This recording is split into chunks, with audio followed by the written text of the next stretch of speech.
Today's adventure brings us to the Fox Forest. There is a fire tower up here that is on the list of 92 that we're going after. It will be number 39. Okay, what you're looking at is the summer residence of Caroline Fox. She was from Arlington, Massachusetts. She had an interest in forest management issues. So before she died, she gave the forest to the state of New Hampshire as a gift. She also set up a trust fund to finance activities on the property. And since then, the Fox Trust Fund has provided regular funds to demonstrate proper scientific forestry and forest research. As you can see, there's ample parking. The forest consists of 1,445 acres. So it's about 22 miles of trails are out here. Okay, so we'll be leaving from the parking lot. We're gonna follow it out to Concord End Road. It's starting to snow. There is some blue sky. There is some sun. We have Tim, Sue, and Brandy with a Y, and Scruffy with us today, along with Brandy with an I. Okay, so we're taking a left off of Concord End Road, and we are heading up to Spring Road, which we're going to continue on going to the tower. So some open water on the trail. Oh. Girl. Yeah, jump over and then just step in it. All right, so we're moving on.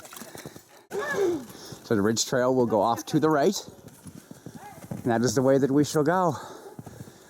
As far as the snowshoes go, could have used them, could have not used them. It's sort of a toss-up. But we're moving along. Oh, and by the way, the trail is blazed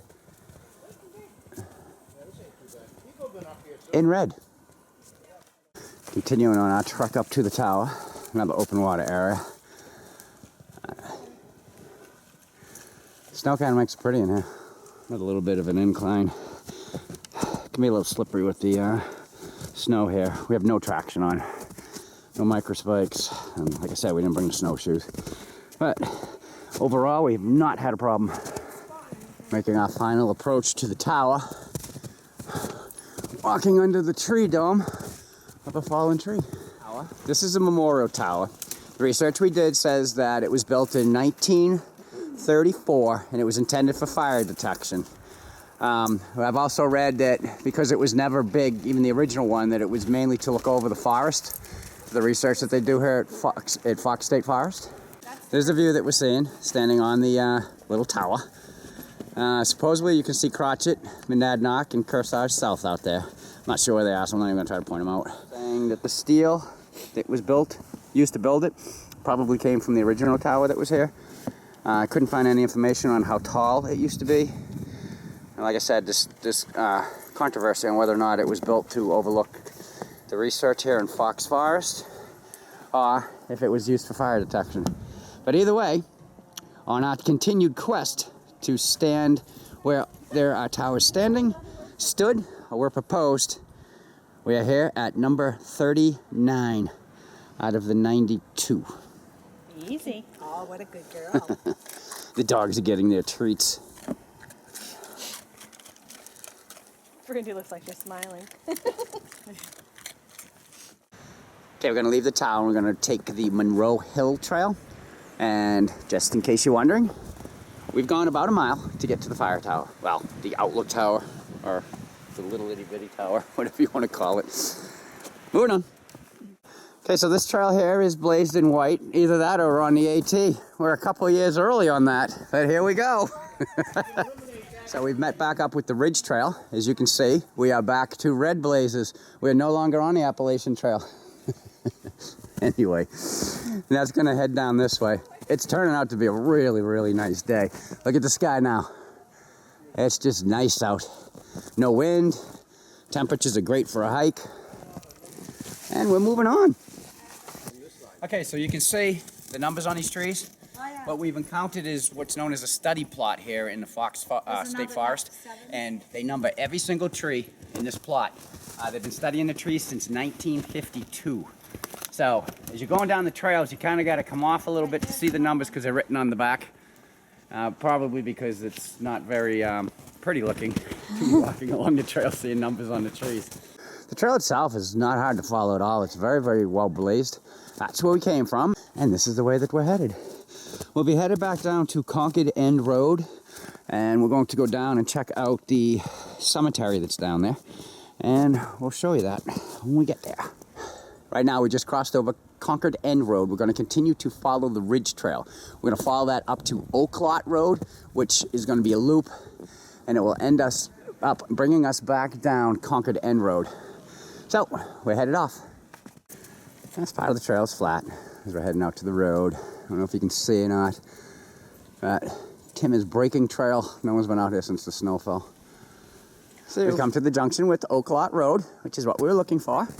So we will be taking it. Let me get down to where it is here.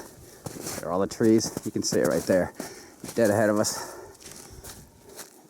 And we will be headed down that way. Came across the sign for wildlife habitat. As I pan down, if you're interested, you can just stop the video. Supposedly out here. Oh, those are baby trees. No, you're not having this. Because it's really good. And it's really little. My lovely wife. Hi! Tim and his lovely wife, Sue. Hello. Right, Sue? Gotta wave. It's on Oak Lot Road. It's blazed in white. Seems to be all the roads are blazed in white out here. So we're at the junction with the Gould Pond Road, and directly across is R.T. Noyes Farm. And it's the cellar hole. It's a big basement. Cheryl is in the cellar. Whoops, I'm sinking here. You'll be in there in no time. Yeah, I know. Coming down the other side. What's over there, Stu? Wow. Okay, we've come to the end now, and we're at the junction with the Concord End Road. We will be following it down this way. Come across another cellar hole. And I'm not sure if that is a root cellar or not, but my bride is going over to check it out. Uh-oh. Brandy with a Y thinks it's a doghouse. What is it? It's what? It's a well? Oh, really? Oh, well. Yeah, it is a well. It does have water in it. Look how deep that is. Chuck's gonna put a stick in it to see how deep it might be. Oh, nope, we found the bottom. Right here. Right here. About Yep. 3 feet. Not that deep. Well, here is a salamander breeding site. It's frozen. Frozen. Yeah, we can't see little buggers having sex. Yeah, we can't see little buggers having sex. So we have come to the Jerry Cemetery. I'll go in and look at some of the tombstones.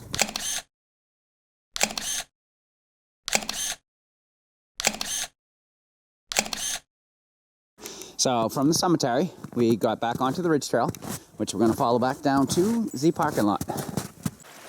It's part of the trail. It's following the waterway.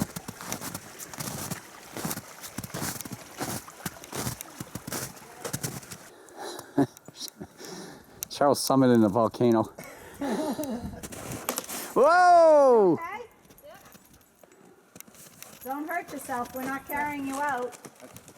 Cheryl's impaling herself on the volcano. Cheryl, be careful. This could end very badly. Yes, there's sheer ice on this side. Hi, Brand. Down, down, down. Ooh, Did you see that? I think I got that.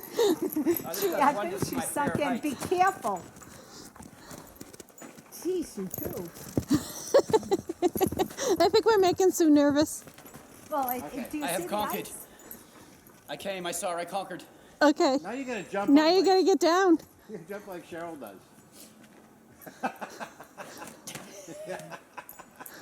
I'm weighed down by my fear. The elephant graveyard. If you look around, this is obviously where they store the trees they don't need right now. Seems like there's been a lot of blowdowns. Anyway, we're almost to the parking lot.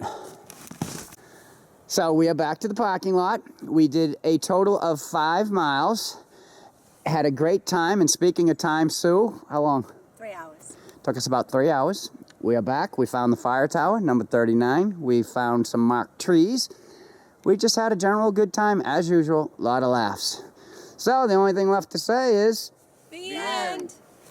we're off to see the Wonderful Wizard of Oz.